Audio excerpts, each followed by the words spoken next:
Hello everyone, कैसे हो आप। जैसे कि ज्योग्राफी की हमारी क्लास की पहली वीडियो अपलोड हुई थी जिसमें ब्रह्मांड की उत्पत्ति हमने टॉपिक पढ़ा था। अब आपके माइंड में ये पहला प्रश्न चल रहा होगा कि सर एक बात बताइए कि उसके बाद एक दो दिन की क्लास हमारी गैप रही। देखो आप समझ सकते हो कि थोड़ी सी समस्या ये रही कि पहला सेटअप लगाया गया अभी, उसमें क्या टेक्निकल चीज़ें थी बहुत सारी, तो मैं उसके लिए आपसे माफ़ी भी मांगूंगा कि क्षमा कीजिएगा। क्लास आपकी जो है थोड़ा डिले हो गई, लेकिन अब रेगुलर क्लासें रहेंगी। थोड़ी सी क्या है कि टेक्निकल चीज़ें, पीसी का कनेक्ट होना, पैनल का ठीक होना, लाइटिंग का होना, कैमरा का होना, फिर उसका पैनल बनना, बहुत सारी चीज़ें होती हैं, ठीक है ना। तो ब्रह्मांड की उत्पत्ति उसमें हमने लास्ट क्लास में पहला टॉपिक पढ़ा था जो हमारी ज्योग्राफी, वर्ल्ड ज्योग्राफी की पहली क्लास थी। अब हम सेकंड क्लास देखेंगे। आपने ब्रह्मांड की उत्पत्ति देखा यानी कि ओरिजिन ऑफ कॉस्मोस, तो वहाँ हमने बताया था कि गैलेक्सी कैसे बनी थी। हमारी गैलेक्सी का नाम मंदाकिनी था, वो मंदाकिनी कैसे बनी थी। और आज हम टॉपिक पढ़ेंगे उसके यानी कि ब्रह्मांड की उत्पत्ति के बाद दूसरा टॉपिक आता है कि तारे का जन्म एवं तारे की उत्पत्ति। तो हम हेडिंग डालेंगे, हमारा टॉपिक पहला होगा तारे का जन्म, तारे का जन्म एवं विकास। यहाँ स्टूडेंट्स हमें ये समझना है कि कोई तारा जो होता है, स्टार्स जो होते हैं, बहुत सारे स्टार्स हैं। हमने आपको लास्ट क्लास में बताया था कि ब्रह्मांड में या अंतरिक्ष में कुल आकाश गंगाओं की संख्या 100 अरब है और प्रत्येक आकाश गंगा में लगभग 100 अरब ही तारे होते हैं। अब तारे का कैसे जन्म होता है, तारे का डेथ कैसे होता है, तारा बनता कैसे है, उन सारी चीज़ों को हम पढ़ेंगे। देखो सबसे अच्छा एग्जाम्पल तो मैं आपको ये देना चाहूँगा कि आप कहीं मत जाइए, आप सूर्य को ले लीजिए, आप सन को देखिए। सन एक तारा है, नो डाउट, हम डेली देखते हैं उसे। आप देखेंगे कि सुबह दोपहर शाम सूर्य आपके पास रहता है, सूर्य आपको दिखते भी हैं और सूर्य को आप देखेंगे तो सूर्य एक तारा है। ऐसे ही अंतरिक्ष में असंख्य तारे हैं, लगभग एक गैलेक्सी में 100 अरब तारे हैं, जबकि कुल गैलेक्सी 100 अरब हैं। आप इसी बात से अंदाजा लगा सकते हैं कि कितने तारे होंगे।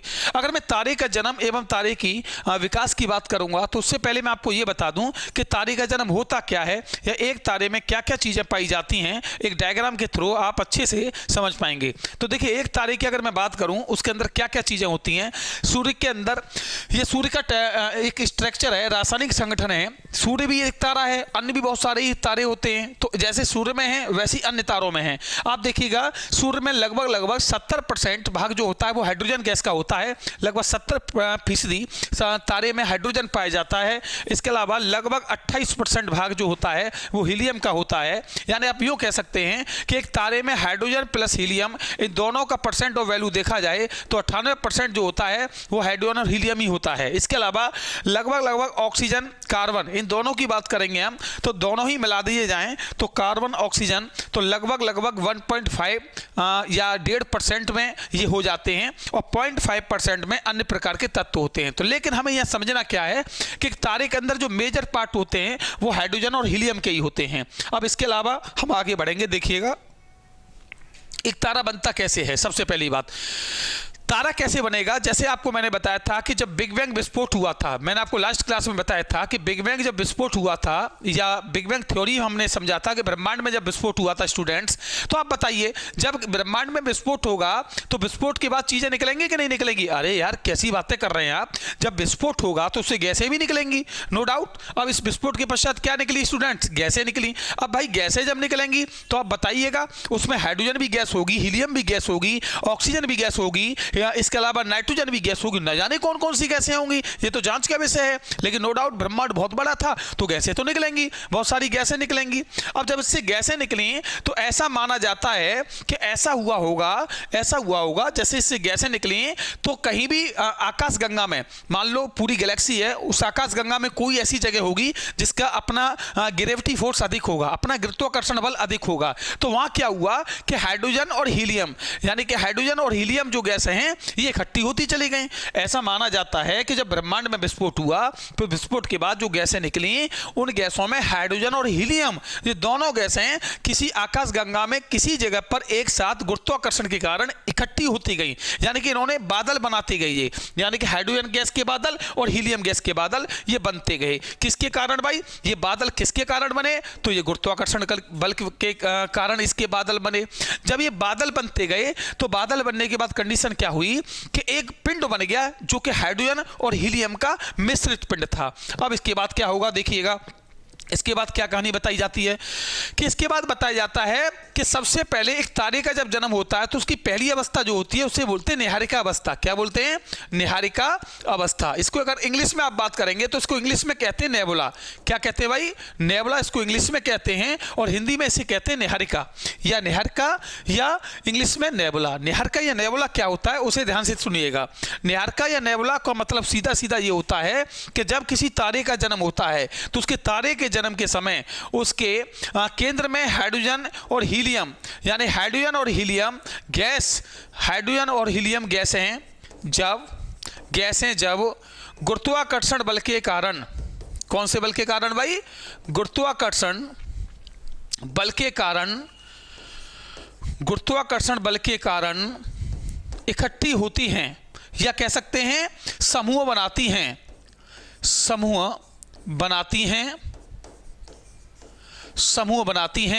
तो ये समूह बनाने वाली जो परंपरा है, इसी परंपरा को या इसी अवस्था को या इसी प्रोसीजर या प्रक्रिया को हम नेबुला या निहारिका कहते हैं सिंपल लैंग्वेज में। यानी कि एक तारे में हाइड्रोजन और हीलियम 98% होती हैं। अब ये दोनों, जब तारे में 98% हाइड्रोजन हीलियम है तो ये दोनों मिलेंगी तभी तारे का जन्म होगा। तो ये दोनों जब मिलेंगी वो कोई तो प्रक्रिया होगी, तो दोनों की मिलने की या दोनों के इकट्ठा होने की जो प्रक्रिया होती है उसी को निहारिका या नेबुला प्रक्रिया कहते हैं। और इस समय तारे का अपना कोई प्रकाश नहीं होता है, बल्कि वो पड़ोसी तारों के प्रकाश से प्रकाशित होता है। पड़ोसी तारों के प्रकाश से प्रकाशित होता है। याद रखिएगा, प्रकाश यानी पड़ोसी तारों के प्रकाश से प्रकाशमान या प्रकाशित होता है। तो आपसे एग्जाम में पूछेगा तारे की पहली अवस्था क्या कहलाती है, आप बता देंगे निहारिका या नेबुला। आपसे पूछेगा कि क्या निहारिका या नेबुला अवस्था में तारा प्रकाशित होता है, आप बता देंगे बिल्कुल नहीं होता है। अरे क्यों प्रकाशित होगा भाई? एक बात बताओ, छोटे बच्चे का जन्म होता है तो क्या वो जन्म लेते ही बोलने लग जाएगा? क्या जन्म लेते ही वो दौड़ लगाने लग जाएगा? क्या जन्म लेते ही उसकी नौकरी लग जाएगी? क्या जन्म लेते ही उसकी शादी हो जाएगी? तो ऐसे ही एक बच्चे की स्टेज होती है यार, हमारी भी स्टेज होती है, ऐसी तारे की स्टेज है। तो तारा जब छोटा था, इसे भ्रूण तारा भी कह सकते हो। जब तारे का भी अभी जन्म होने वाला है तो उसको निहारिका कहते हैं, अभी तो तारा बना भी नहीं है। अब इसके बाद क्या होगा, कब बनेगा? यानी नेबुला निहारिका का मतलब है हाइड्रोजन और हीलियम गैस के बादल इकट्ठे हो गए। अब इसके बाद कहानी क्या होगी? अब इसके बाद एक कहानी होगी, सपोज करिए हमने तारा बनाया, सपोज करो भाई हमने तारा बना लिया। अब क्या होगा बच्चों, ये जो आप देख रहे हैं ये तारे का केंद्र हुआ भाई। मान लो ये हमने तारे की भुजाएं मान ली। फॉर एग्जाम्पल हमने किसी तारे की 3 भुजाएं मानी, एक भुजा ये, एक भुजा ये और एक भुजा ये, 3 भुजा हो गई, 1 2 3। अब इसमें तारे का केंद्र है वो ये होगा, राइट? ये तारे की बाहरी भुजा है। अब कंडीशन क्या होगी कि तारे में हाइड्रोजन तो ज्यादा है ना, आप खुद देखिए तारे में जो होता है लगभग 70% तो स्टार में हाइड्रोजन है। अब ये माना जाता है ज्योग्राफी के अकॉर्डिंग कि तारे का जो केंद्र है, इस केंद्र को कहते हैं किरोड़। क्या कहते हैं भाई? किरोड़ कहते हैं। किरोड़ कह लो या इसी को आप इंग्लिश में क्रस्ट भी कह सकते हैं। क्या कह सकते हैं? सॉरी, कोर कह सकते हैं। क्या कह सकते हैं? कोर। यानी कि ये तारे का केंद्र हो गया। अब कंडीशन क्या होगी, इस तारे के केंद्र में जितना भी हाइड्रोजन भरा हुआ है वो हाइड्रोजन हीलियम में बदलना प्रारंभ होगा। किस में बदलना स्टार्ट होगा भाई? हीलियम में बदलना स्टार्ट होगा। यानी कि तारे के केंद्र में जो हाइड्रोजन है या जो हाइड्रोजन की प्रधानता है वो हीलियम में बदलना स्टार्ट हो जाएगी। जब ये हीलियम में बदलना स्टार्ट होगी तारे के केंद्र की हाइड्रोजन की प्रक्रिया, तो कंडीशन क्या होगी, इसी क्रिया को हम कहते हैं नाभिकीय अभिक्रिया या नाभिकीय संलयन की क्रिया। क्या कहते हैं भाई? नाभिकीय संलयन की क्रिया। इसी क्रिया को क्या कहते हैं? नाभिकीय संलयन की क्रिया। इसे नाभिकीय संलयन की क्रिया क्यों कहते हैं? क्योंकि इस जगह केंद्र में जो तारे का केंद्र है स्टूडेंट्स, इस वाले जगह में जो हमारा हाइड्रोजन था वो हीलियम में बदल रहा है। तो नाभिकीय संलयन की अभिक्रिया या नाभिकीय संलयन की क्रिया क्या कहलाती है? जब हाइड्रोजन जो है किस में बदलने लग जाए? हीलियम में बदलने लग जाए। तो जब हाइड्रोजन हीलियम में बदलने लगेगा तो क्या होगा, इससे अत्यधिक मात्रा में जो तारा होगा वो ऊर्जा उत्सर्जित करेगा। भाई तारा क्यों चमकता है? नाभिकीय संलयन की क्रिया के कारण चमकता है। नाभिकीय संलयन की क्रिया किसे कहते हैं? जब तारे के केंद्र में जो हाइड्रोजन है वो हीलियम में परिवर्तित हो, इस वाली क्रिया को हम नाभिकीय संलयन की क्रिया कहते हैं। तो कंडीशन क्या होगी? तारा जो है क्या मुक्त करेगा? ऊर्जा मुक्त करेगा। जब ये ऊर्जा मुक्त करेगा तो जब आप बताइए, जब इससे ऊर्जा निकलेगी तो तारा चमकेगा कि नहीं चमकेगा? बिल्कुल चमकेगा। तो इस वाले स्टेज को कहते हैं हम तारे को आधे तारा, या कह सकते हैं प्रोटो स्टार। क्या कहते हैं? प्रोटो, PROTOSTAR, इसे बोलते हैं प्रोटोस्टार। और ये वास्तव में जो तारा होता है वो यही तारा होता है जो हमें दिखता है, इसी को बोलते हैं हम तारा।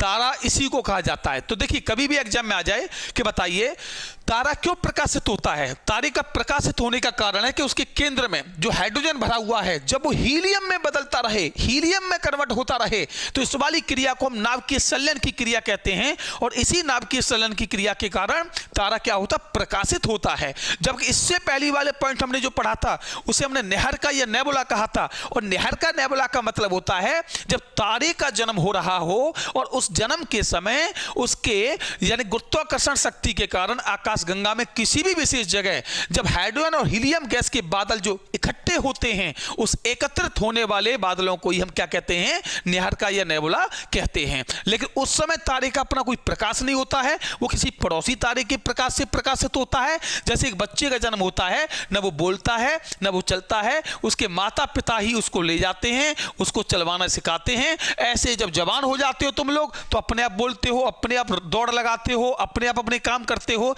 ऐसी तारा जो पहली अवस्था में होता है उसे निहारिका, और जब तारा पूरा जवान बन जाता है तो उसे बोलते हैं क्या? प्रोटोस्टार या ताध्य तारा, या तारा भी कह सकते हैं। यानी यो मान लो तारा जो प्रकाशित होता है उसको कौन सा तारा कहते हैं? प्रोटोस्टार। और तारा प्रकाशित किस क्रिया के कारण होता है? नाभिकीय संलयन की क्रिया के द्वारा। नाभिकीय संलयन की क्रिया क्यों होती है? जब तारे के केंद्र में जो हाइड्रोजन है वो किस में बदलेगा, मतलब तारे के केंद्र में जो हाइड्रोजन है वो हीलियम में बदलने की क्रिया जो होती है उसी को नाभिकीय संलयन की क्रिया कहते हैं। आगे बढ़ जाएं, चलिए अब आप समझ गए। अब कंडीशन क्या होगी स्टूडेंट्स, आप बताइएगा। जैसे मान लो ये हमारा एक तारा है, भाई एक कॉमन सेंस मान लो ये हमारा तारा है। अब एक बात बताइएगा, हमने अभी कहा कि तारे का जो केंद्र होगा, इस केंद्र में जो हाइड्रोजन होगा वो किस में बदलेगा? जरा बताइए आप। अरे यार बताइए ना, अभी तो बताया था। तो वो किस में बदलेगा? हीलियम में बदलेगा। तो जब हीलियम में बदलेगा तो एक बात बताइएगा, एक कंडीशन ऐसी भी तो आएगी, अरे कोई तो ऐसी कंडीशन होगी जब इसके तारे के केंद्र में जो पूरा हाइड्रोजन है वो हीलियम में बदल जाएगा। अरे एक बात बताइए यार, किसी भी जगह कोई खजाना के कभी खाली नहीं होगा। तो तारे के केंद्र में जितना भी हाइड्रोजन होगा, एक लिमिट ऐसी भी तो आ जाएगी कि पूरा हाइड्रोजन हीलियम में बदल गया। फिर क्या होगा? अरे मान लो ये जो पूरा हाइड्रोजन है वो हीलियम में बदल गया, अब क्या होगा? यानी तारे के केंद्र में हीलियम की प्रधानता हो गई। अब क्या होगा जरा बताइए? अब क्या होगा? अब ये होगा भाई कि तारा जो है और सिकुड़ जाएगा। तारा क्या हो जाएगा? सिकुड़ जाएगा। अब तारा जब सिकुड़ जाएगा तो कंडीशन क्या होगी? आप ध्यान से देखिएगा कि जो तारे का भार वाली अवस्था जो है, ये तारे की जो भार वाली अवस्था है, ये जो आउटर लेयर है किसी तारे की, इस वाली लेयर में क्या होगा? इस वाली लेयर में भी तो हाइड्रोजन होगा। अरे बताइए जरा कि पहले तो हमने कहा कि तारे के केंद्र में जो पूरा हाइड्रोजन है वो हीलियम में बदला, अब बदल गया। अब तारा क्या है? बिल्कुल जो तारे के केंद्र में जो नाभिकीय संलयन की क्रिया हो रही थी वो रुक गई। जब रुक गई तो आप मुझे एक बात बताइए कि अंदर से प्रकाश निकलेगा? बिल्कुल नहीं निकलेगा। अब कहां से प्रकाश आया? प्रकाश तो नाभिकीय संलयन की क्रिया से आ रहा था। अब क्या होगा? तारा अपनी अवस्था को बनाए रखने के लिए, तारा अपनी स्टेज को बनाए रखने के लिए जो तारे की ये वाली जो भार वाली लेयर होगी, इस भार वाली लेयर में जितना भी हाइड्रोजन होगा अब वो हीलियम में बदलेगा। किस में बदलेगा? हीलियम में बदलेगा।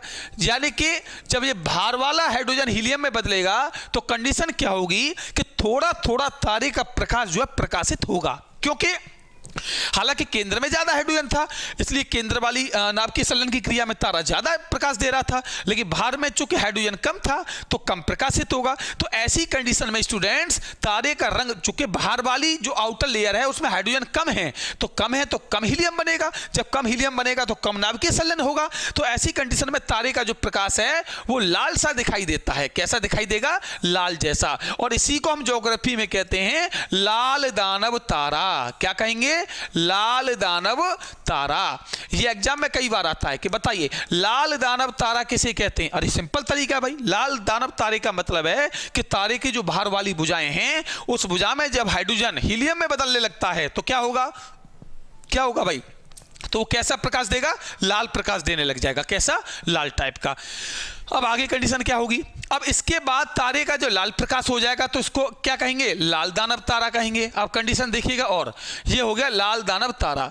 अब ये कंडीशन और आगे बढ़ेगी। जब और आगे बढ़ेगी तो जब ये पूरा जो आपका बाहर वाला जो हाइड्रोजन है हीलियम में बदलेगा तो ये लाल से हटके हो जाएगा क्या भाई? फिर लाल से हटके हो जाएगा श्वेत, श्वेत यानी कि सफेद, श्वेत बामन। इस अगली श्वेत बामन तारा, यानी कि एक बात बताइए, जब बाहर वाली भुजाएं हैं इस वाली भुजा का पूरा हाइड्रोजन हीलियम में बदलेगा। जब बदलेगी प्रक्रिया तो थोड़ा बहुत लाल दिखाई देगा, और जब पूरा ये 100% बाहर वाला भी बदल जाएगा हाइड्रोजन हीलियम में तो कैसा हो जाएगा? फिर सफेद हो जाएगा, क्योंकि फिर इसका अपना प्रकाश नहीं रहा।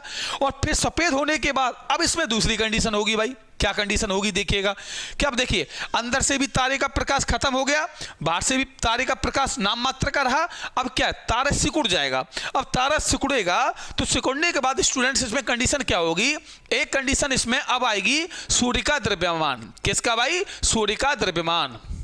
सूर्य का द्रव्यमान। अगर स्टूडेंट्स आपको मालूम हो तो सूर्य के द्रव्यमान के बारे में एक सीमा हमारे पास आई थी जिसको बोलते हैं चंद्रशेखर सीमा। क्या बोलते हैं भाई? चंद्रशेखर सीमा। यह आपने पढ़ी होगी, और नहीं पढ़ी तो मैं आपको बताने वाला हूं। चंद्रशेखर सीमा क्या होती है? चंद्रशेखर सीमा जो है भारतीय वैज्ञानिक या भारतीय अंतरिक्ष ज्ञाता चंद्रशेखर ने, सुब्रमण्यम चंद्रशेखर ने दी थी। चंद्रशेखर सीमा का मतलब होता है 1.44 सौर द्रव्यमान।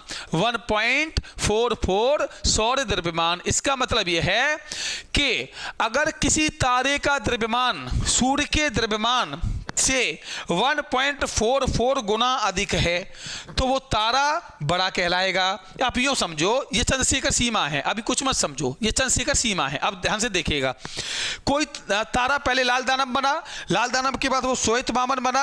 अब कंडीशन क्या होगी? यदि तारे का द्रव्यमान सूर्य के द्रव्यमान के बराबर है, ध्यान से सुनिएगा, यदि तारे का द्रव्यमान सूर्य के द्रव्यमान के बराबर है या सूर्य के द्रव्यमान से कम है। दो कंडीशन है भाई, या तो तारे का द्रव्यमान सूर्य के बिल्कुल इक्वल है, समान है, समतुल्य है, समान है, बिल्कुल इक्वल, और यह तारे का किसी भी तारे का द्रव्यमान सूर्य के द्रव्यमान से कम है, या तो कम हो या सूर्य के बराबर हो। तो ऐसी कंडीशन में क्या होगी कि तारे का जो तारा बदला था लाल दानव से श्वेत वामन में, इसके बाद बदल जाएगा किसमें? काला वामन में। किसमें बदलेगा भाई? काला वामन।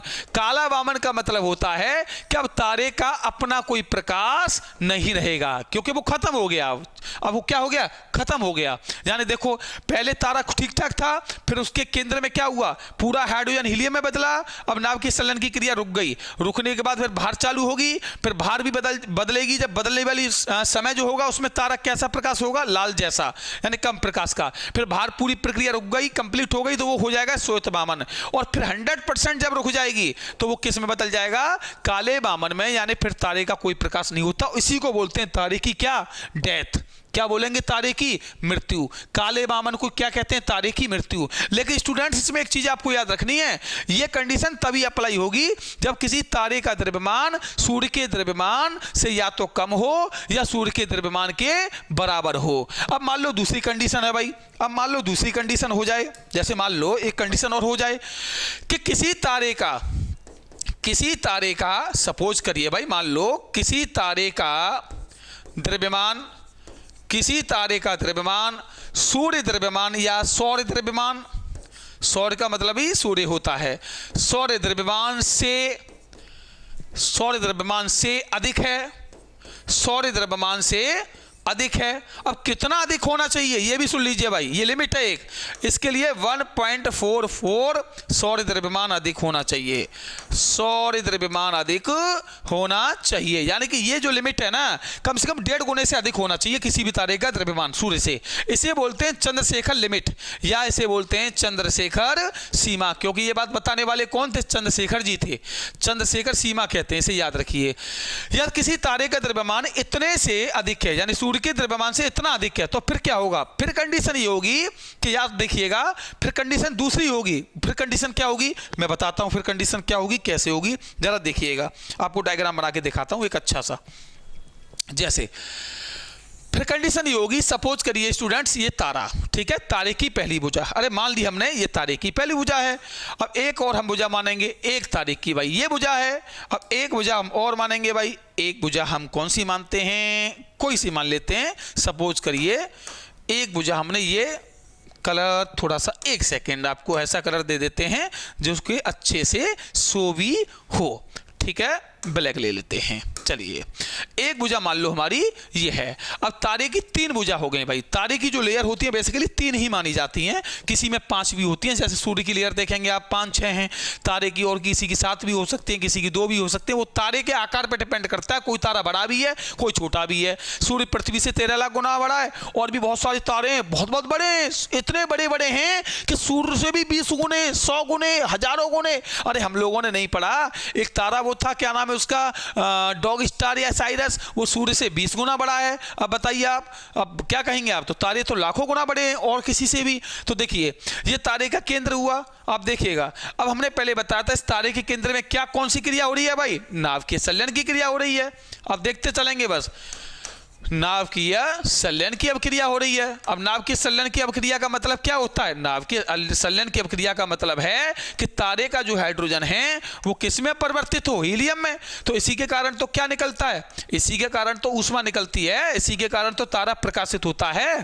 तो क्या होगा, एक कंडीशन क्या होगी स्टूडेंट्स, एक कंडीशन ये होगी कि इसका जो हीलियम है, जो हाइड्रोजन है, वो 100% किस में बदल जाएगा, हीलियम में बदल जाएगा। यानी कि जब 100% हीलियम में बदलेगा तो नाभ की संलयन की क्रिया फिर होगी या रुक जाएगी, आप बताइए सोचकर। फिर तो नाभ की संलयन की अभिक्रिया रुक जाएगी ना। अब क्या बचा, तो नाभ की संलयन की क्रिया क्या होगी, रुक जाएगी। अब जब रुक जाएगी तो कंडीशन क्या होगी उसे देखिएगा। अब कंडीशन ये होगी भाई, अब कंडीशन ये होगी कि यहां क्रिया जब रुक गई तो उसके बाद कंडीशन क्या होगी कि ये सिकुड़ने लगेगा। यानी कि तारे का जो केंद्र है ना, ये केंद्र ये और सिकुड़ने लगेगा। अब ये सिकुड़ता गया सिकुड़ता गया सिकुड़ता गया। अब सिकुड़ने के बाद इसका जो हीलियम है, यानी कि पहले ये हाइड्रोजन किस में बदला, पहले हाइड्रोजन हीलियम में बदला। अब हीलियम जो है ये कार्बन और लोहे जैसे तत्वों में बदलेगा, यानी भारी तत्वों में बदलने लगेगा। ये रासायनिक क्रिया है भाई, भारी तत्वों में बदलने लगेगा। जब ये भारी तत्वों में 100% ये हीलियम में बदल जाएगा तो इसका मतलब क्या होगा, तारे के केंद्र में आप बताइए जरा, फिर तारे के केंद्र में क्या होगा, जो अणु हैं, जो परमाणु हैं, वो बिल्कुल पास पास हो जाएंगे। चूंकि लोहा जो होता है उसका घनत्व अधिक होता है गैस से, तो क्या होगा, वो बिल्कुल सिकुड़ जाएगा केंद्र। जब सिकुड़ जाएगा तो तारे की जो दूसरी वाली भुजा है, ये वाली भुजा है जो ना, ये वाली भुजा का क्या होगा, आप देखिएगा कि चूंकि निचला वाला जो पॉइंट है ये वाला, ये सिकुड़ गया। अब ये सिकुड़ेगा तो क्या होगा, इसका गुरुत्वाकर्षण वाला अधिक हो गया। तो ये दूसरी भुजा जो है, याद रखिएगा, ये दूसरी वाली भुजा जो है ये भी दूसरी भुजा इसी में समाने की, अब समा जाएगी, ऐसा माना जाता है। और दूसरी भुजा जब इसमें समाएगी तो आप देखिएगा समाने के पश्चात इसके अणु जो है और ज्यादा पास पास हो जाएंगे। चूंकि एक तो केंद्र हो गया, एक दूसरी भुजा, तो अणु पास पास हो गए। जब पास पास हो गए तो वो आपस में टकराएंगे। जब आपस में टकराएंगे तो दूसरी वाली भुजा में विस्फोट नहीं होगा क्या, विस्फोट होगा क्या नहीं। तो जब विस्फोट होगा तो विस्फोट के पश्चात तीसरी भुजा को क्या करेगी, बिल्कुल नष्ट कर देगी। तीसरी भुजा को क्या कर देगी, नष्ट कर देगी। और जब ये तीसरी भुजा को नष्ट करेगी तो यही घटना जो होती है इसी को हम कहते हैं सुपरनोवा विस्फोट। क्या कहते हैं, सुपरनोवा विस्फोट। आप कहेंगे सर एक बार और बताइए, बिल्कुल बताता हूं एक बार, देखिए दोबारा। तारे के केंद्र में जो पूर्ण रूप से जो हाइड्रोजन है वो हीलियम में बदल जाएगा। जब वो हीलियम में बदलेगा तो हीलियम बदलने के बाद वो क्रिया जो है फिर आगे निरंतर चलेगी। वो हाइड्रोजन हीलियम में बदला और हीलियम जो है वो कार्बन और लोहे जैसे तत्वों में बदलेगा। अब लोहे जैसे तत्वों में बदल गया, आप बताइए अब क्या होगा, हीलियम और गैस वगैरह जो होती है उनसे लोहे का घनत्व अधिक होता है, तो उसके लोहे के जो कार्बन के अणु हैं वो पास पास हो जाएंगे। जब पास पास हो जाएंगे तो आपस आपस में क्या होगा, टकराएंगे। जब वो आपस में टकराएंगे तो उनसे क्या होगा बताइए जरा।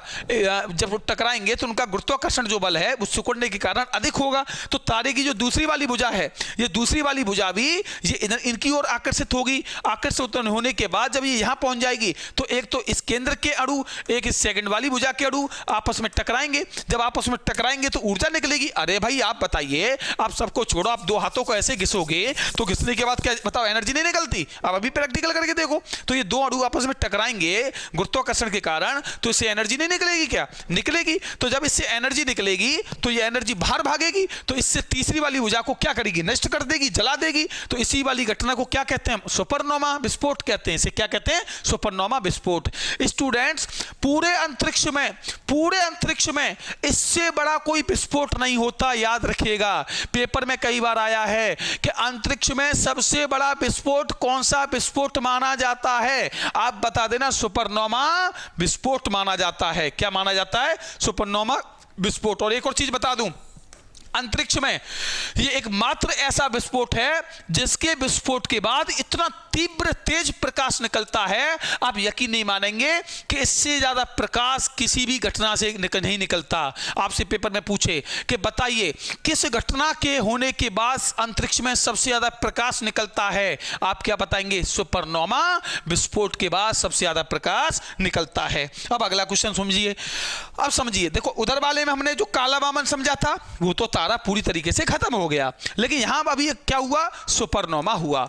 क्या हुआ भाई, सुपरनोवा हो गया या सुपरनोवा विस्फोट हो गया। अब कंडीशन क्या होगी, जब सुपरनोवा विस्फोट होगा तो सुपरनोवा विस्फोट के बाद जो तारे का जो केंद्र था, यानी कि ये तारे का जो केंद्र था, जैसे हमने देखो तीन माने थे ना भुजाएं, 2 और 3, तो एक तो ये वाली भुजा नष्ट हो गई, एक ये वाली भुजा नष्ट हो गई। भाई ये तो इसलिए हुई कि इसी में घटना हुई और इसने इसको नष्ट कर दिया। अब बची कौन सी, केंद्र वाली भुजा। तो केंद्र वाली भुजा में जितना भी मलबा बचेगा वो मलबा आप बताइए सघन था कि नहीं। अब आप कहेंगे सर सघन का मतलब क्या होता है, अरे पास पास नियर, तो पास पास था कि नहीं। तो ये पूरा जब पास पास था तो आप एक बात बताइए, ये क्या होगा, ये आपस में टकराएगा। तो ऐसा माना जाता है कि यही बन जाते न्यूट्रॉन। क्या बन जाते हैं, न्यूट्रॉन बन जाते हैं। अरे पढ़े होंगे न्यूट्रॉन प्रोटॉन, है ना, न्यूट्रॉन बन जाते हैं। तो न्यूट्रॉन जब बनेंगे तो न्यूट्रॉन बनने के बाद क्या होंगे, ये घूमेंगे। क्या होंगे, घूमेंगे। तो घूमेंगे तो ये क्या हो जाएंगे, बिल्कुल फ्री हो जाएंगे। क्योंकि अंतरिक्ष में तो बहुत सारे न्यूट्रॉन घूमते रहते हैं, है ना, प्रोटॉन घूमते रहते हैं, न्यूट्रॉन घूमते रहते हैं, प्रोटॉन घूमते रहते हैं। तो क्या होगा, इसी को बोलते हैं न्यूट्रॉन तारा। क्या बोलते हैं, न्यूट्रॉन तारा। और न्यूट्रॉन तारे बिल्कुल फ्री हो जाते हैं और इन्हीं को हम कहते हैं पल्सर तारा। क्या कहते हैं, पल्सर तारा। क्या कहते हैं, पल्सर तारा। तो आप दोबारा समझिए, सुपरनोवा विस्फोट हुआ। सुपरनोवा विस्फोट के बाद तारे की पहली की जो दो भुजाएं वो बर्बाद हो गई, केंद्र वाली भुजा बची, उसमें चूंकि गुरुत्वाकर्षण अधिक था इसलिए वो क्या हो गया, सिकुड़कर पिंड बन गया। पिंड बनने के बाद क्या बन गया, उसका न्यूट्रॉन बन गया। ठीक है ना, प्रोटॉन नहीं न्यूट्रॉन। और जैसे न्यूट्रॉन बना वो निश्चिंत होकर घूमने लगे। जब वो घूमने लगे तो उन्हीं को हम क्या कहते थे, न्यूट्रॉन तारा या कहते हैं पल्सर तारे। क्लियर बात। तो न्यूट्रॉन तारा समझ गए, पल्सर तारे समझ गए। अब अगला सवाल यह कि सर ब्लैक होल क्या होता है, हम अभी तक नहीं समझे। क्या आप उस दिन समझाए थे कि ब्लैक होल क्या होता है, हमें एक बार ये बता दो। तो चलिए भाई ब्लैक होल के बारे में बताते हैं। ब्लैक होल को स्टूडेंट्स हिंदी में कहते हैं कृष्ण विवर। भैया पहले तो आप इस बात को याद रखिएगा कि इसको हिंदी में क्या कहा जाता है, कृष्ण विवर कहा जाता है या ब्लैक होल कहा जाता है। दूसरी बात, ब्लैक होल के खोजकर्ता जो थे, ये बहुत जरूरी है बात, चूंकि एग्जाम में सब आता है, टेंशन न लें, एक एक चीज क्लियर कर दूंगा। यार मजबूरी ये फंस गई क्योंकि देखो अभी मैंने नया सेटअप लगवाया, अभी तक व्हाइट बोर्ड पे मैं पढ़ाता था, अब मुझे नॉलेज तो थी नहीं कि कैसे कैमरा ऑन होगा। कैमरा भी अलग क्वालिटी का, पैनासोनिक का बड़ा कैमरा है, अब वो कैसे चलेगा। मोबाइल के कैमरे तो सब चला लेते हैं लेकिन इसकी सेटिंग बड़ी अलग होती है। फिर रूफ में पूरा ट्राइपॉड लगता है, उसकी सेटिंग बनानी पड़ती है। पीसी उधर लगा हुआ, उससे पूरा कैप्चर कार्ड, पता नहीं क्या क्या झमेले हैं यार। ये तुम्हें तो बॉडी बोर्ड दिख रहा है ना, तो तुम्हें लग रहा है कि केवल सर इस पे आएंगे पढ़ाने लग जाएंगे, बात खत्म। और सर नहीं आ रहे हैं तो इस पर पढ़ाना नहीं चाह रहे हैं। अरे पीछे पूरा झमेला लगा हुआ है, देखो इधर पूरा ये बिखरा हुआ है, ये किसी दिन वीडियो में दिखाऊंगा बना के प्रॉपर। तो उधर जो बिजली घर जो बना हुआ है ना, उसको समझने में मुझे रात रात भर लग जाती है यार। तुम्हें अगर मैं पढ़ाना नहीं चाहता तो बताओ मैं क्यों इतना इन्वेस्ट करता। तो कहीं ना कहीं मुझे तुमसे लगाव है, लेकिन भाई तुम भी तो मेरा सहयोग करोगे कम से कम, कि अभी सर ने नया नया सेटअप लगवाया है तो थोड़ा टाइम लगता है, 1-2 दिन लगते हैं। तो ऐसे ही थोड़ा थोड़ा मैं धीरे, लेकिन अब रेगुलर क्लास डालूंगा मैं आपकी, ठीक है ना। तो ब्लैक होल की बात चल रही थी भाई। ब्लैक होल के बारे में सबसे पहले स्टूडेंट्स हम ये समझेंगे कि ब्लैक होल आया कहां से। तो देखिए ब्लैक होल की जो खोज करता थे वो थे, याद रखिएगा, एस चंद्रशेखर। पहला सवाल है भाई, ब्लैक होल के खोजकर्ता एस चंद्रशेखर थे। अगला क्वेश्चन कि कब की थी इन्होंने, तो याद रखिएगा 1932 में की थी। फिर कहाँ के रहने वाले थे भाई, भारतीय थे। लेकिन यार एक बात तो है, ये थे तो इंडियन, केरल के थे ये, है ना, केरल के थे। बट इन्होंने जो सिटीजनशिप है, जो नागरिकता है, वो याद रखिएगा, वो नागरिकता इन्होंने ग्रहण कर ली थी यूएसए की। कहाँ की, यूएसए की। और यूएसए की सिटीजनशिप ग्रहण करने के बाद ये काम करने लग गए भाई नासा के लिए। और नासा तो आप जानते ही हो कि अमेरिका की अंतरिक्ष एजेंसी है। अब समझेंगे ब्लैक होल क्या है। स्टूडेंट्स ब्लैक होल का मतलब क्या, उसे समझेगा। ब्लैक होल याद रखना आकाश गंगा के केंद्र में अवस्थित होता है। अब आकाश गंगा के केंद्र में ब्लैक होल होता है तो होता क्या है सर, तो देखिए याद रखिएगा, ब्लैक होल के अगर हम निर्माण की बात करें कि ब्लैक होल बनता कैसे है, निर्माण कैसे होता है, तो आप केवल मेरे साथ देखते चलना। ब्लैक होल का जो निर्माण होता है वो एस चंद्रशेखर ने बताया है कि किसी तारे का द्रव्यमान, याद रखिएगा, किसी तारे का द्रव्यमान यदि, ये बहुत इंपॉर्टेंट है भाई, यदि सौर द्रव्यमान के, कितने से भाई, सौर द्रव्यमान से, किसी तारे का द्रव्यमान सौर द्रव्यमान से कम, ये लिमिट है भाई, कम से कम 3 से 4 गुने, 3 से 4 गुना हो, और यदि वो तारा सिकुड़ जाए तो उसी तारे के सिकुड़ने से क्या बन जाता है, ब्लैक होल बनता है। अब सिकुड़ेगा कैसे, हम अभी बताए थे ना, ध्यान करो तारा कैसे सिकुड़ा था, जरा क्लियर देखो। जैसे वो हुआ था ना काला वामन, तो काला वामन जो हुआ था वही ब्लैक होल है। काला वामन जो हुआ था ना, उसी को तो ब्लैक होल कहते हैं। रुक जाओ तुम यार, ना तुम्हें दिखानी पड़ती हैं सारी चीजें। ये देखो आप ऐसे समझो, क्लियर, अब समझ में आ जाएगा तुम्हारा। एक सेकेंड देखो, ये आप देख रहे हो, इसको मैं थोड़ा बड़ा कर दे रहा हूं, लो बिल्कुल जूम क्लियर तरीके से, जिससे तुम्हें ये साफ दिखे। अब इसे देखो, ये क्या दिख रहा है तुम्हें, ये गोल दिख रहा है कि नहीं, अंडाकार हो गया यार। 1 मिनट रुको, क्लियर कर देते हैं। देखिए अब ये आपको ब्लैक दिख रहा है या नहीं दिख रहा। अब ये पूरा जो ब्लैक दिख रहा है, आप एक बात बताइए, यही तो ब्लैक हो, यही तो क्या काला वामन तारा है। अब यही और सिकुड़ जाएगा तो ये क्या बन जाएगा, ये काला वामन बन जाएगा, यानी कि ब्लैक होल बन जाएगा। अब ब्लैक होल बनने के लिए कंडीशन है भाई, क्या कंडीशन है कि किसी तारे का कोई भी तारा ब्लैक होल तभी बनता है जब उसका द्रव्यमान जो है, एक्चुअल अपना द्रव्यमान, वो सौर द्रव्यमान से कितना अधिक हो, कम से कम 3 से 4 गुना अधिक हो। कितना, 3 से 4 गुना अधिक हो। ठीक है ना, क्लियर, समझ में आ गया कि नहीं आ गया। चलो भाई आगे बढ़ते हैं, अब आगे समझिएगा, अब आगे समझिए। अब आगे हमारा अगला टॉपिक है, ये तो समझ में आ गया होगा। बाई चांस समझ में ना आए तो इसी वीडियो को बार बार देखना या कमेंट कर देना मुझे, नो डाउट मैं क्लियर बता दूंगा, क्यों चिंता करते हो। अब अगला टॉपिक, इसके बाद ये तो तारे का जन्म हो गया और तारे की क्या हो गई भाई, अवस्था हो गई। अब अगला टॉपिक होगा कि तारे के बाद एक टॉपिक आता है भाई, तारामंडल। क्या आता है, तारामंडल। यानी कि ये तार, जैसे हमने पहले समझा ब्रह्मांड की उत्पत्ति, अब ब्रह्मांड की उत्पत्ति हुई तो क्या बनी, आकाशगंगाएं बनी। अब आकाशगंगाएं किससे बनेंगी, तारों से बनेंगी। तो हमने यह समझा तारे की अवस्थाएं। अब तारे की अवस्था के बाद अगला टॉपिक कौन सा है, तारामंडल है। तो तारामंडल समझिए क्या है।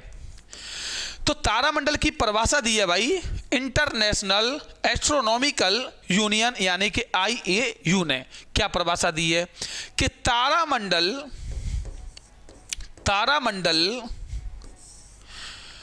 उस अवस्था को कहा जाता है, उस अवस्था को कहा जाता है, उस अवस्था को कहा जाता है जिसमें एक ही आकार के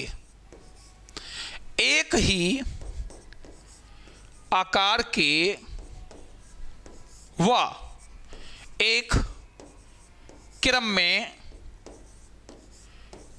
में तारे अवस्थित होते हैं।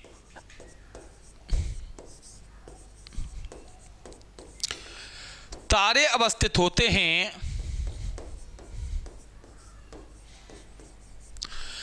उसे तारामंडल कहते हैं। उसे तारामंडल कहते हैं। समझें? आप कहेंगे सर कैसे? देखिए, इंटरनेशनल एस्ट्रोनॉमिकल यूनियन के अनुसार या अंतर्राष्ट्रीय खगोलीय संघ के अनुसार तारामंडल उस अवस्था को कहते हैं जब किसी जगह एक ही आकार के एक निश्चित क्रम में जो तारे होते हैं या तारों का समूह होता है उसे तारामंडल कहते हैं। आप यूँ समझिए, मैं आपको एक तरीका बताता हूँ कैसे, एक डायग्राम बनाता हूँ बिल्कुल तरीके से, देखते चलेंगे मेरे साथ। एक हमने बनाया ये बॉक्स, एक हमने बनाया ये बॉक्स, 2-3 बना लेते हैं जिससे आपकी क्लियर हो जाए चीजें। एक हमने बनाया ये बॉक्स, 3 बना लेते हैं। आप समझिएगा ध्यान से, इसको हमने क्या कर दिया, ऐसे खाने बना दिए समझने के लिए। इसमें भी काउंट नहीं करने, वैसे ही अंदाज से बनाने हैं, केवल समझना है हमें।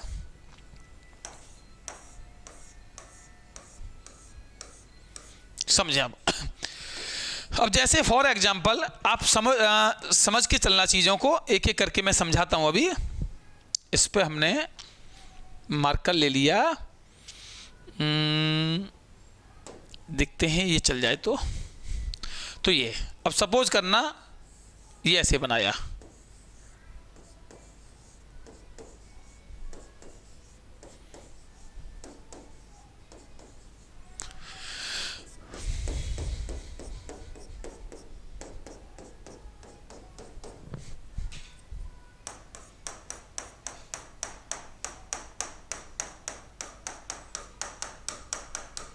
देखिए। अब आप एक चीज नोटिस कर रहे हैं स्टूडेंट्स, ये मैं आपके सामने 3 खाने बनाए हैं। अब तीनों खाने में आप देखिएगा कि इधर देखिएगा एक ही आकार की चीजें हैं, राइट, और एक क्रम में भी हैं, एक ही आकार की एक क्रम में।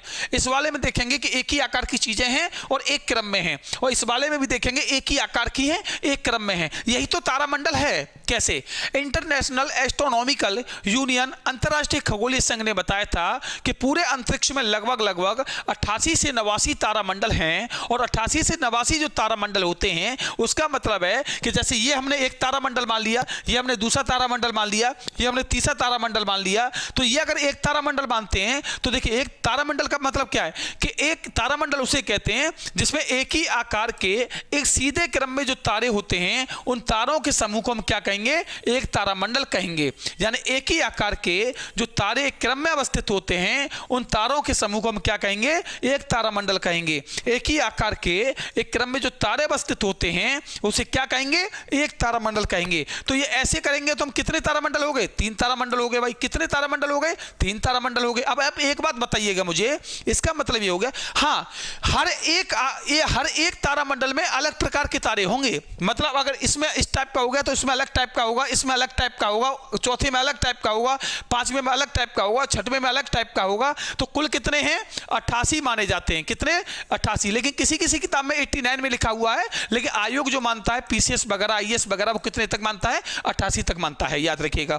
अब देखिए, अब अगला इसी ने बताया, आईएयू ने क्या बताया कि अंतरिक्ष में सबसे बड़ा तारामंडल जो है, अंतरिक्ष में सबसे बड़ा तारामंडल, अंतरिक्ष में सबसे बड़ा तारामंडल जो है वो है सेंटारस। कौन सा है भाई? सेंटारस। सबसे बड़ा तारामंडल कौन सा है? सेंटारस है, जिसमें एक ही आकार के, याद रखिएगा, एक सेम आकार के 94 तारे हैं। कितने तारे हैं भाई? 94 तारे हैं, जिसमें एक ही आकार के कितने तारे हैं? 94 तारे हैं। जबकि अंतरिक्ष में दूसरा सबसे बड़ा तारामंडल, दूसरा बड़ा तारामंडल ये कितने में चल रही है बात? 88 में चल रही है।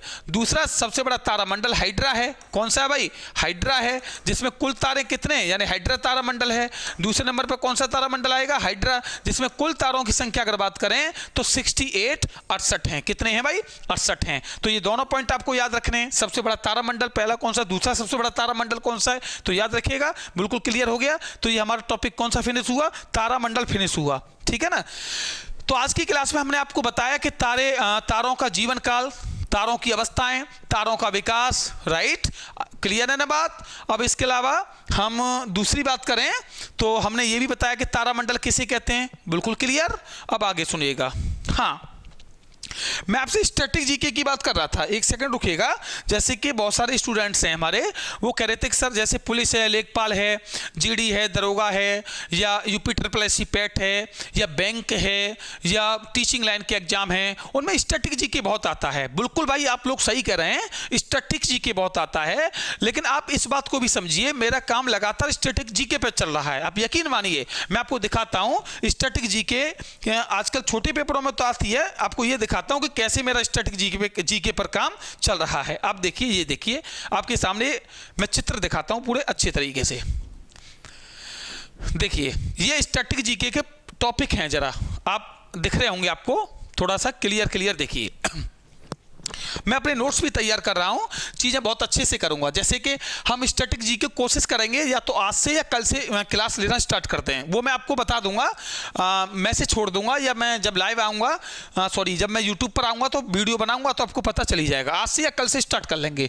ये स्टैटिक जीके टॉपिक वाइज हम मैटर तैयार करा रहे हैं। देखिए क्या केस में आएगा। पहले नंबर पर भारत एवं विश्व में प्रथम, यानी स्टैटिक जीके में आपको क्या क्या पढ़ना है।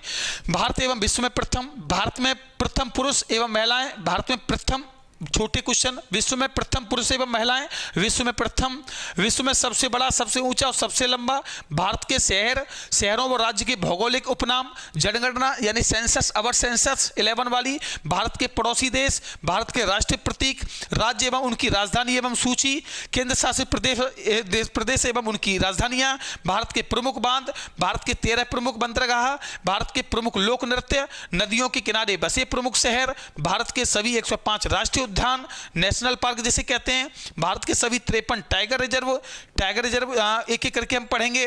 ठीक है ना।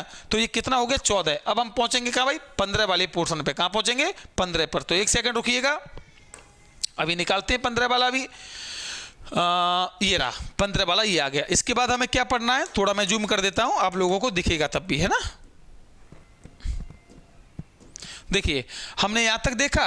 अब इसके अलावा आप देखिए तो 15 में भारत के 75 रामसर स्थल, यानी कि जो आर्द्र भूमि है, भारत के प्रमुख बायोस्फीयर रिजर्व, भारत के सभी प्रमुख झीलें।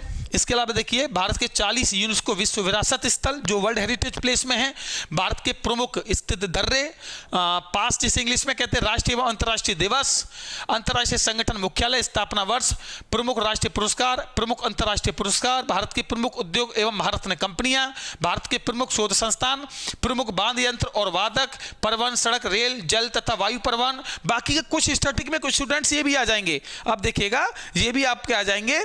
जैसे कि ये दे रखे हैं ना हिस्ट्री नोट्स, जैसे प्रमुख वंश आएंगे, उनके फाउंडर, उनकी कैपिटल, भारतीय इतिहास की महत्वपूर्ण तिथि, डेट, व्यक्तियों से संबंधित स्थान, प्रमुख वचन एवं नारे, उनकी समाधि स्थल, ये भी स्टैटिक में आएंगे। ये सब मैं कराऊंगा, आपको परेशान नहीं होना, बिल्कुल भी नहीं होना। ठीक है ना। मैं हूं, सारी चीजों को क्लियर आपके देख लूंगा, कहीं टेंशन लेने की जरूरत नहीं है। इसके अलावा अगले कौन कौन से टॉपिक हैं उन्हें देखिए जरा। एक सेकंड रुक जाओ यार, अब मेहनत करने पे नंबर लगा दो, अब बहुत हो गया। चीज़ें मुझे सेट करने में भी थोड़ा वक्त लगा, लेकिन अब सब सही रहेगा। देखिए इसके अलावा आपको और क्या है, विश्व का भूगोल भी इसमें स्टैटिक में आएगा। अब विश्व का भूगोल पूरा नहीं आएगा, विभिन्न महाद्वीपों के बारे में, विश्व की प्रमुख जनजातियां, विश्व के प्रमुख चोटी एवं श्रृंखलाएं, मतलब जो माउंटेन सीरीज हैं, जैसे एंडीज है, आल्पस है, यूराल है, एटलस है, हिमालय है, रॉकी है, बहुत सारे हैं, वो सब इसमें आएंगे, है ना। इसके अलावा विश्व की प्रमुख नहरें, विश्व की प्रमुख झीलें, विश्व की प्रमुख नदियां, विश्व के प्रमुख रेगिस्तान, विश्व के घास के मैदान, देश राजधानी मुद्रा एवं उनकी संसद, नदियों के किनारे विश्व के प्रमुख शहर, प्रमुख अंतर्राष्ट्रीय सीमाओं की सूची, विश्व के प्रमुख भौगोलिक नाम, विश्व की प्रमुख जल संधि। फिर खेल वाले टॉपिक भी इसमें आएंगे, भारत के प्रमुख स्टेडियम, है ना, महत्वपूर्ण कप एवं ट्रॉफियां, प्रमुख खेल एवं खिलाड़ियों की संख्या, प्रमुख देश एवं राष्ट्रीय खेल, आगामी होने वाले खेलों के हिसाब किताब, फिर कंप्यूटर का भी पोर्शन आएगा, कंप्यूटर में जो भी मेन पॉइंट होंगे। तो आप चाहें तो ये सब नोट कर सकते हो भाई, है ना, ये मैंने आपको टाइम दिया है, ये नोट कर लेना। इतना याद रखना, अगर आपको सिपाही, GD, SSC, railway, bank, police, अगर इनमें सेलेक्ट होना है तो हमारे पास स्टैटिक के लगभग 33 भाई कितने 33 टॉपिक हैं। कितने टॉपिक हैं? 33 टॉपिक हैं। ये आपको अच्छे से पढ़ने पड़ेंगे, क्रम वाइज, बिल्कुल क्लियर डायग्राम से।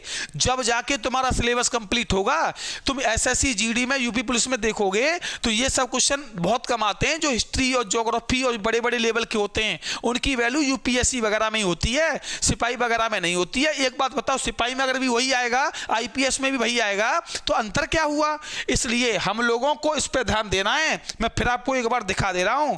वैसे तो आप नोट कर लेना अपने तरीके से, सारी चीजें मैंने आपको एक एक करके शो की हैं, फिर मैं आपको एक बार शो कर दे रहा हूं। देखो, एक मैंने आपको ये बताया था, देख लो भाई, क्लियर बिल्कुल शुरू से स्टार्ट करूंगा, एक एक पॉइंट। और यही आपके पेपर में, आप सिपाही का पेपर उठा लेना, लेखपाल का, आपको यही क्वेश्चन दिखेंगे, इनमें से ही आपको मिलेगा। देखो 14 टॉपिक तो हमारे ये हो गए, अरे भाई 14 ही तो हुए। इसके अलावा देखो, अब 15 का दिखा रहा हूं तुम्हें क्लियर। देखो ये 14 हो गए, और ये आगे हमारे फिर यहां से 16 से ये देखिए, इनमें से क्वेश्चन आएंगे। 1 मिनट रुक जाओ, ये रफ कर दे रहा हूं, क्लियर देखे। इनमें से क्वेश्चन आपको बहुत सारे देखने को मिलेंगे, फोटो ले सकते हो। इसके अलावा चलें आगे बढ़ें, चलो भाई, यानी कि हम कहां तक पहुंचे? 28 तक। अब इसके अलावा देखो और क्या आएगा, इसे भी देख लीजिए। 28 तक पहुंच गए, ये आ गया हमारा। अब इसके अलावा ये बीच में 3 टॉपिक छूटे हुए हैं, 28 से लेके 31 तक। वहाँ टेंशन मत लेना, वो चीज़ें मैंने आपकी छोड़ी हैं। कुछ करंट अफेयर्स की, उसके बीच में करंट अफेयर्स जोड़ूंगा मैं, तो उसमें करंट अफेयर है, उसको मैं रेगुलर पढ़ा के चलूंगा अपने हिसाब से। तो इतना स्टैटिक है यार, आप अंदाजा लगाइए। अब इतना, यानी कि आप 33 से 35 टॉपिक, आपके पास इतना समय भी नहीं है जो फालतू चीज़ों को तुम पढ़ते घूमो, और कहीं चक्कर में मत पढ़ना। ये सारे टॉपिक अगर तुम्हारी कंप्लीट हैं तभी तुम्हारी जीएस पूरी हो पाएगी, नहीं तो क्या कहते हैं, अरे जीएस तो फंसती नहीं। फंसेगी कहाँ से? ये सब पढ़ती नहीं हो। एक बात बताओ, तुम्हारी नहीं फंसी, क्या हुआ? जिनके सिलेक्शन हो रहे हैं उनके तो नंबर आ रहे हैं। तो इसलिए आप समझिएगा। और हाँ, मेरी वीडियो को लास्ट तक देखा करो भाई। और एक और चीज़, हमारी जितनी भी वीडियो हैं, जितनी भी क्लासेस हैं, कृपया करके इसे शेयर किया करो, सब्सक्राइब किया करो, है ना, बेल आइकन का बटन दबाना है, सबको शेयर करना है। अरे सभी का फायदा होना चाहिए, और दूसरी बात, मेरा मनोबल भी बढ़ेगा। तो बस आज के लिए इतना ही, नमस्कार, ठीक है, फिर मिलते हैं अगली क्लास में, ठीक है, पढ़िए आराम से।